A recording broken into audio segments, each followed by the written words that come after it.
Muito bem, amigos. Conforme o combinado, então, vamos lá dar sequência à nossa matéria, certo?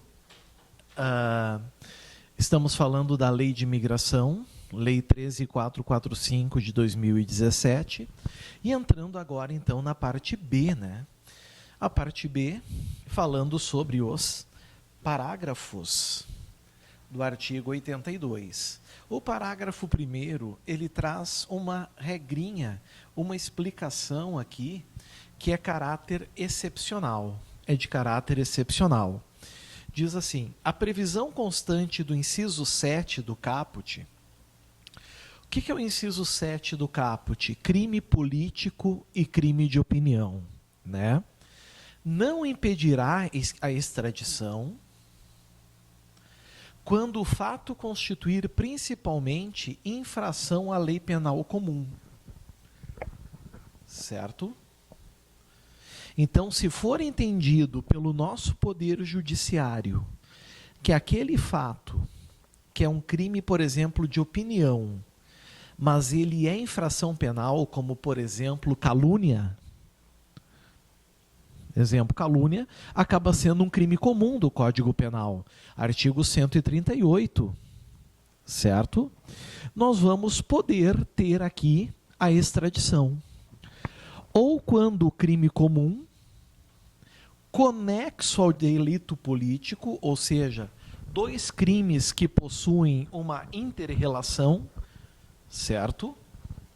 Constituir o fato principal. O crime comum é principal, o político é acessório, certo? Aí ele vai de carancho, ele vai de carona. Nesses casos, não se impede a extradição. Bacana isso, né, pessoal? Muito bacana esse ponto. Então, cuidado, certo? Cuidado muito especial com esse parágrafo 1º. B. Caberá à autoridade judiciária. Sublinhem, destaquem esse judiciária aqui. Talvez na tua prova venha a autoridade administrativa ou poder executivo. Não. Caberá à autoridade judiciária competente a apreciação do caráter da infração. Se é crime comum ou se é crime político, por exemplo. Certo? E quem vai julgar isso geralmente é a Justiça Federal. Certo? Justiça Federal. A Constituição Federal, ela reserva as regrinhas de extradição para o STF, né? Para o Supremo Tribunal Federal. Mas, enfim, cuidamos do parágrafo 2º. Certo? Para a determinação da incidência do disposto no inciso 1, inciso 1 fala do quê? Do brasileiro nato, não é isso? O brasileiro nato. Será observada, nos casos de aquisição de outra nacionalidade por naturalização, a anterioridade do fato gerador da extradição. O que isso quer dizer, pessoal? O indivíduo, ele tem os requisitos de ser brasileiro nato, mas ele também tem outra nacionalidade, certo? Por naturalização. Nós temos que ver o fato gerador, o que gera a extradição. E aí, com base nisso, saber se a extradição vai ser possível ou não. Apenas isso. É o que o parágrafo 3º determina. Certo? Aqui, o parágrafo 4º ratifica o que a gente falou no parágrafo 2º, né? Nós vamos ter aqui uma ratificação. O STF, o Supremo Tribunal Federal. Aqui eu quero que vocês cuidem, porque na tua prova, a banca poderá querer confundir vocês, poderá querer enganar os senhores, colocando aqui, por exemplo, o STJ, o Superior Tribunal de Justiça. Vai estar errado. Ou o Ministério da Justiça. Certo? Não. É o Supremo Tribunal Federal, o nosso tribunal maior. Poderá deixar de considerar crime político o atentado contra chefe de Estado ou quaisquer autoridades. Lembra que eu falei para vocês que um exemplo de crime político são os crimes da Lei de Segurança Nacional? Atentado contra o presidente da República, atentado contra chefe de Estado, está aqui. Bem como crime contra a humanidade, crime de guerra, crime de genocídio e terrorismo. O STF tem esse poder. Se ele disser que não são crimes políticos, não caberá, certo? Não caberá extradição. Pelo menos por esse motivo. Aliás, desculpem, aí caberá extradição, né? Porque crime político não cabe extradição, mas se o STF dizer não, é crime comum. Se o STF disser que atentado contra chefe de Estado é crime comum, se crime contra a humanidade é crime comum, crime de guerra, genocídio e terrorismo são comuns, ou seja, não são políticos, aí, em tese, nada impede a extradição, certo? Nada impedirá a extradição. O parágrafo 5º, certo? Ele traz algo muito autoexplicativo. É vedada a extradição de brasileiro nato, mas é permitida a extradição de brasileiro naturalizado. Todo e qualquer, não. Olha o que diz aqui. Admite-se a extradição de brasileiro naturalizado, nas hipóteses previstas na Constituição Federal. A Constituição Federal vai dizer quando um brasileiro naturalizado poderá ser extraditado. Cuidem isso. Certo? Muito cuidado em relação a esse ponto. Bom, a gente viu até aqui o conceito de extradição, certo? Foi bem colocado para nós. Vimos as vedações da extradição, casos em que a extradição não poderá ocorrer, certo? A extradição não poderá ocorrer. E agora nós vamos ver as condições para aqueles casos em que ela pode ocorrer. Ou seja, a extradição pode acontecer desde que, compreenderam isso? A extradição ela sempre é condicionada.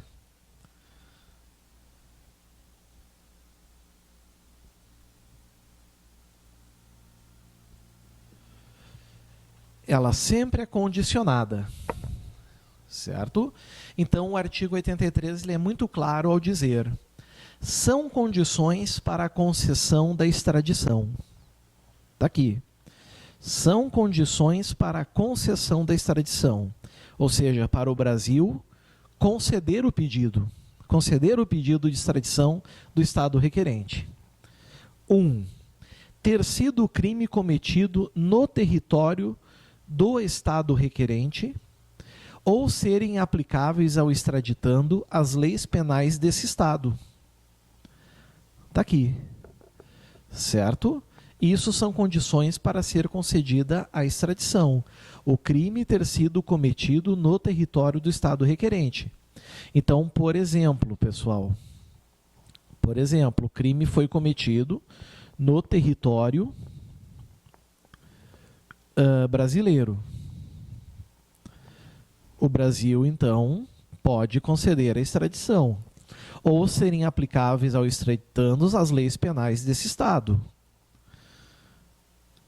Por exemplo, um diplomata ou um cônsul, eles não podem, em tese, ser extraditados porque não são aplicáveis às leis brasileiras, e sim às leis do Estado acreditado, ou do Estado que envia, que é o Estado estrangeiro.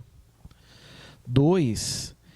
Estar o extraditando respondendo a processo investigatório, e aqui entendam como um processo policial,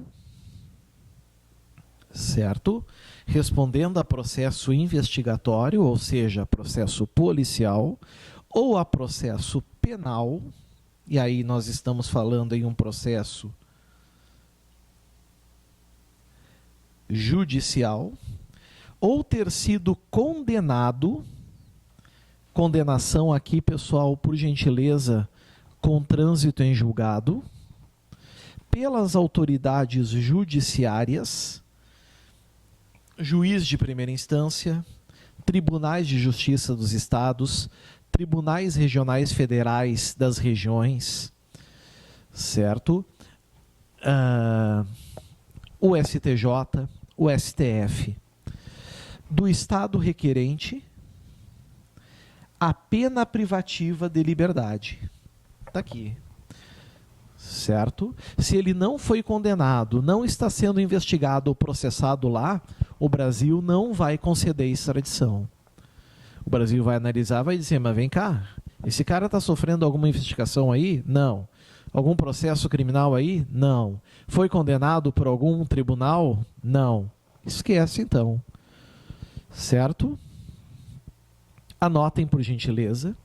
Toda vez que falem extraditando, é um indivíduo que está sujeito à extradição. Extraditado é aquele que já sofreu o processo de extradição. Anotem, sublinhem, destaquem, marquem, tudo, meus amigos, que está nesse slide. É bastante importante, a gente tem que conhecer bem. Certo?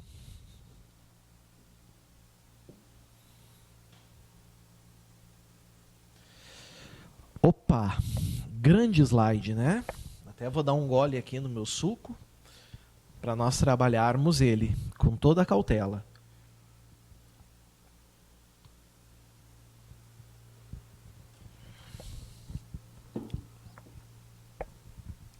Entramos no artigo 84. Vejam que o 84, amigos, ele fala em um caráter excepcional. Ele trata de um caráter excepcional, porque ele diz aqui, em caso de urgência. Em caso de urgência. O Estado interessado na extradição, geralmente nós vamos estar falando do Estado estrangeiro, certo? Já que nós estamos trabalhando aqui a lei brasileira, né? Poderá, previamente, ou seja, anteriormente, ou conjuntamente com a formalização do pedido extradicional. O que é isso, pedido extradicional? É o pedido de extradição, certo?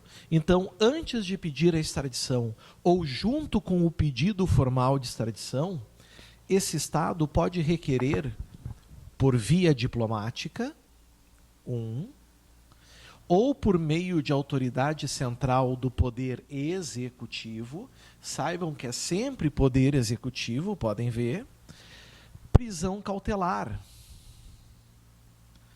Prisão cautelar, com o objetivo de assegurar a executoriedade da medida de extradição, que após exame da presença dos pressupostos formais exigidos nessa lei ou em tratado, que são os tratados internacionais, deverá representar a autoridade judicial competente.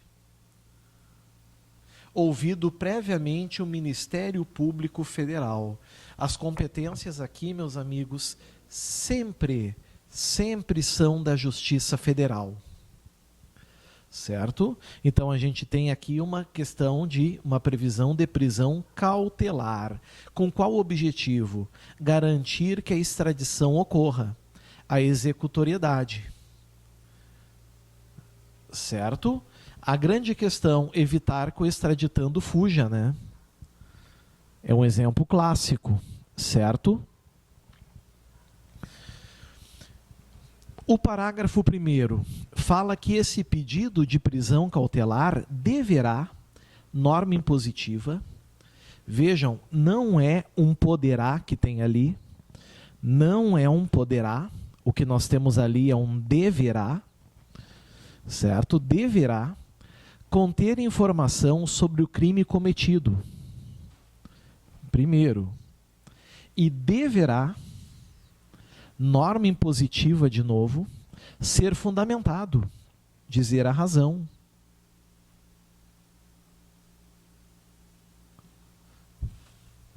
dizer a razão, podendo ser apresentado por correio, fax, mensagem eletrônica, isso tudo são exemplos,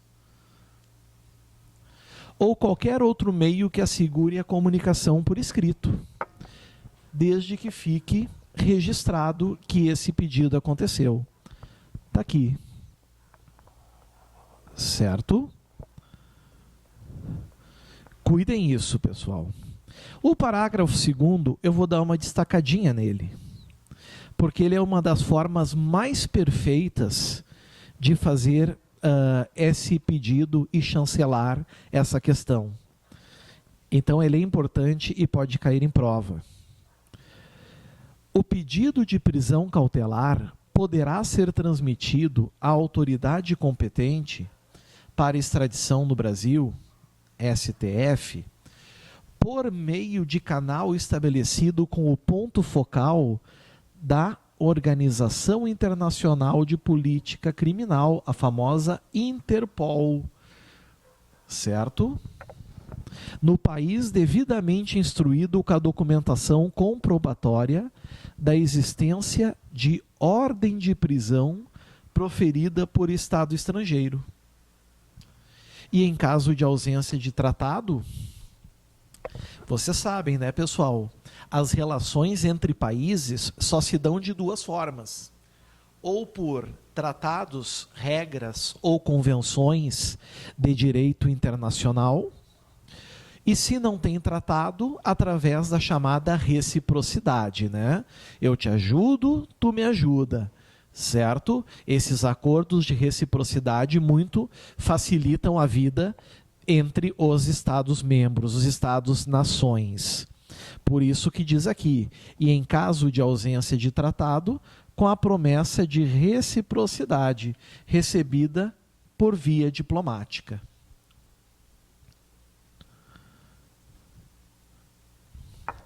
Isso é muito utilizado no direito internacional, a questão da reciprocidade. Agora, é claro, né, pessoal? É claro que tu tem que ter poder de barganha, certo? Por exemplo, é muito difícil ter promessa de reciprocidade com os Estados Unidos quando não há interesse dos Estados Unidos, certo? Quando não há o interesse deles. Aí é óbvio. O parágrafo 3º já entra, aqui é interessante, né? Porque ele já vai entrar na prisão do extraditando. O extraditando já vai estar preso aqui. Então aqui a gente já vem, ó, efetivada a prisão do extraditando, lembrando que essa prisão não é uma prisão definitiva, é uma prisão cautelar para garantir que, se for aceita a extradição, ele vai estar ali para ser extraditado. O pedido de extradição será encaminhado à autoridade judiciária competente, STF.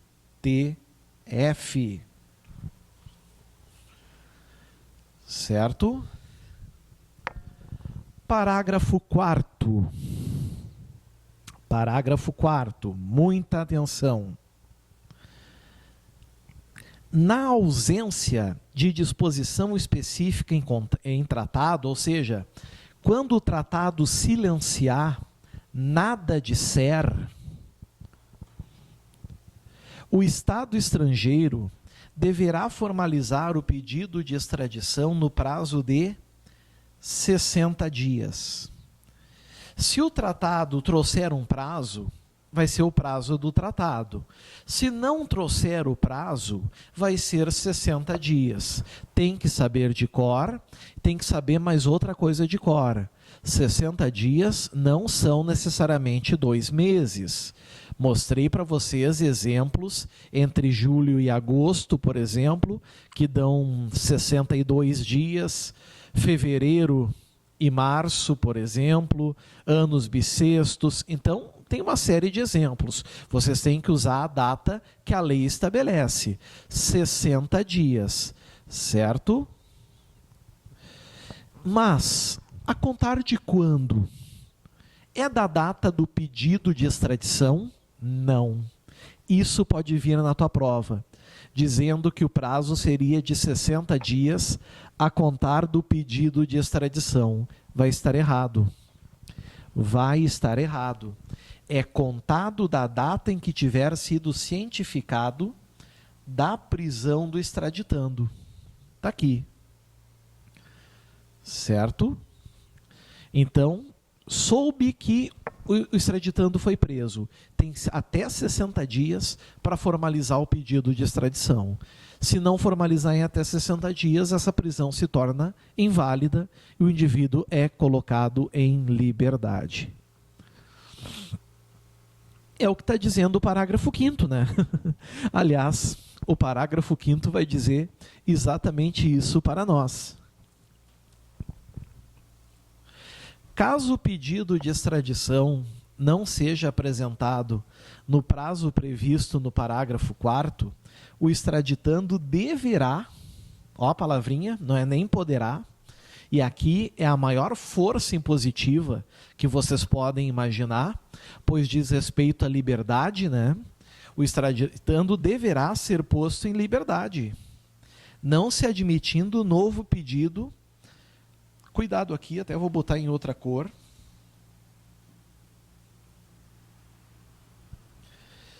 Não se admitindo novo pedido de prisão cautelar pelo mesmo fato, sem que a extradição tenha sido devidamente requerida. Porque a banca pode dizer que é possível um novo pedido de prisão cautelar, mesmo que pelo mesmo motivo. Não, não se admitirá. Se fosse admitido, não teria por que existir aquele prazo que os senhores estão vendo ali de 60 dias, não é verdade? Não teria sentido, não teria porquê, não teria razão. Então, cuidado o que está ali em azul, que pode marcar presença na prova. Chegamos no parágrafo 6º. Pois é, pessoal, parece bonitinho, né? Ter o parágrafo 4º, que fala em 60 dias. E será que esses 60 são prazos, é um prazo peremptório? Nossa, que palavra é essa? Prazo peremptório. É prazo que não admite dilação. Errado, ele admite. É o que diz o parágrafo 6º. A prisão cautelar, ela poderá ser prorrogada. Olha só que interessante. A prisão cautelar poderá ser prorrogada. Vejam que aqui não diz aqui qual é o prazo da prisão cautelar. Não diz. Ah, e os 60 dias? Não. Os 60 dias é o prazo que tem o Estado estrangeiro para formalizar o pedido de extradição. Esse prazo é peremptório. O que não é peremptório é o prazo da prisão cautelar. Não existe aqui 90 dias, 6 meses. O que a gente sabe é que ele pode ser prorrogado até o julgamento final da autoridade judiciária competente, quando da legalidade do pedido de extradição, que é o STF que aprecia, né? Por quê, pessoal? Porque é caso de urgência, né? E principalmente caso de necessidade. Por isso não tem prazo. Enquanto os motivos de manter a prisão cautelar persistirem, o extraditando ficará preso cautelarmente. Aí está. Por isso o parágrafo 6º. A gente sabe que o prazo final é até o julgamento final da autoridade judiciária competente.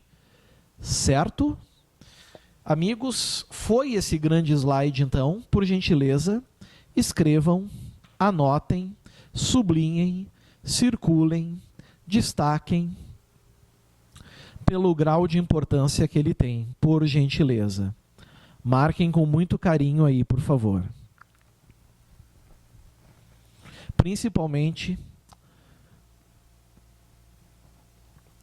o que está em azul, né? Ok?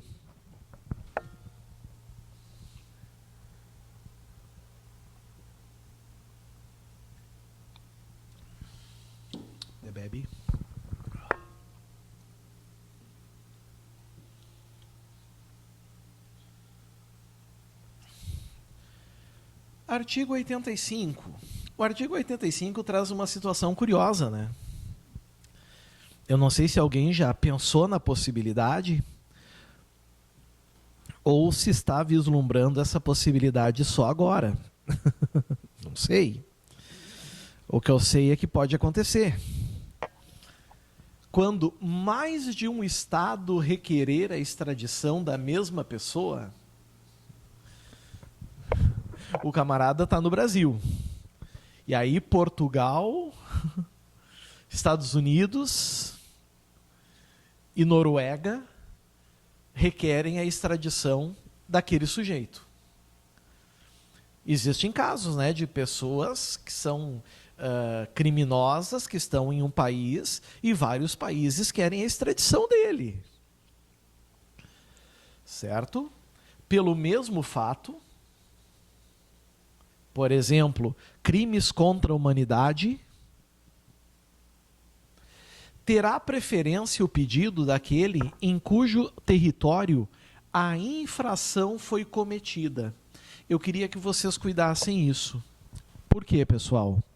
Porque em prova pode vir uma questão que diga que a preferência é quem fez o primeiro pedido. Vai estar errado. Ou então o estado mais próximo. Vai estar errado. Ou então, se ele tiver dupla cidadania e naturalidade, aquela a qual ele tem também essa cidadania. Errado.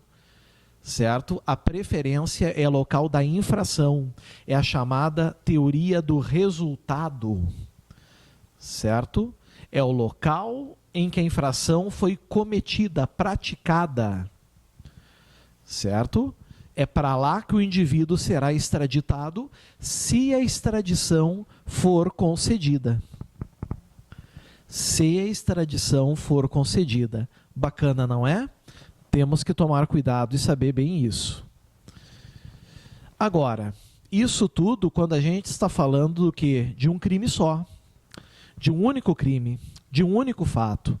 E quando forem fatos distintos, aí temos um parágrafo primeiro. Em caso de crimes diversos, terá preferência sucessivamente. Quando diz sucessivamente, é primeiro um. Não sendo possível o um, vai ter o 2. Não sendo possível o 2, vai ter o 3. O 1.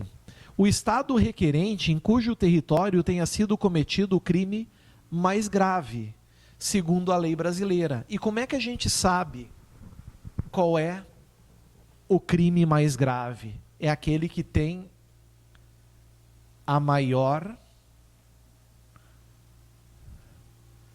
pena máxima em abstrato.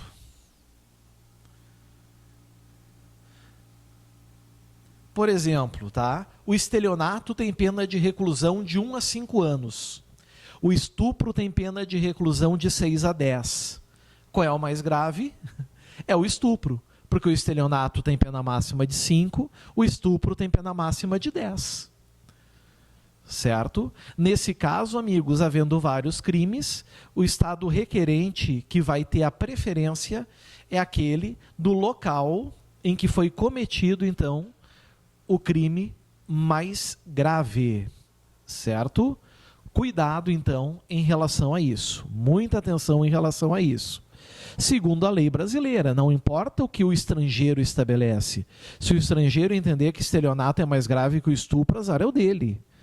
Certo? É irrelevante para ele, é para o Brasil. Mas, suponhamos que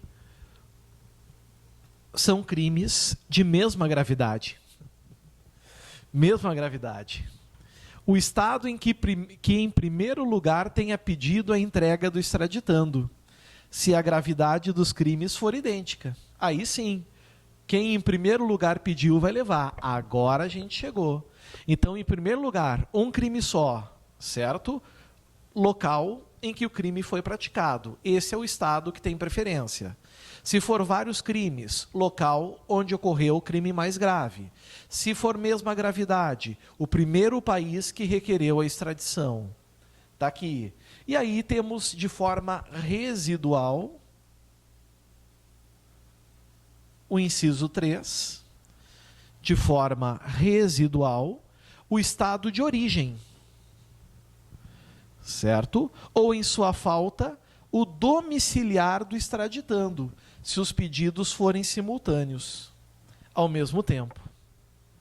Fechou aqui, fechou os critérios. Boa questão para quem prova, né? Eu, se sou examinador, trabalharia com o artigo 85. Acho ele bem legal, bem interessante. Parágrafo 2º. Nos casos não previstos nessa lei, ou seja, casos de omissão, o órgão competente do Poder Executivo, vejam, não é legislativo, não é judiciário, é Poder Executivo, decidirá sobre a preferência do pedido, se não entrar aqui, priorizando o Estado requerente que manter tratado de extradição com o Brasil.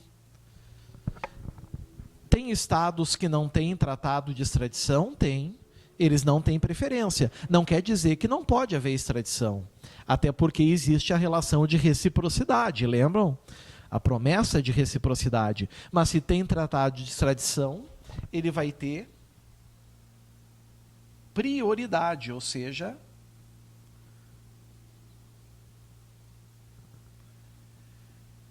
preferência. Aqui está. Havendo tratado com algum dos estados requerentes, prevalecerão suas normas no que diz respeito à preferência de que trata esse artigo. Ou seja, tem tratado. Dentro desse tratado vai ter as regras de preferência. Aqui está. O tratado dita as regras. Até por isso que existe o tratado, né? Senão não teria sentido existi-lo. Certinho? Anotem, amigos, por gentileza, tudo que está no slide. Sublinhem, circulem, escrevam, destaquem. Tudo que está escrito, destacado, é o importante. Vocês têm que ter aí no caderno, na legislação de vocês.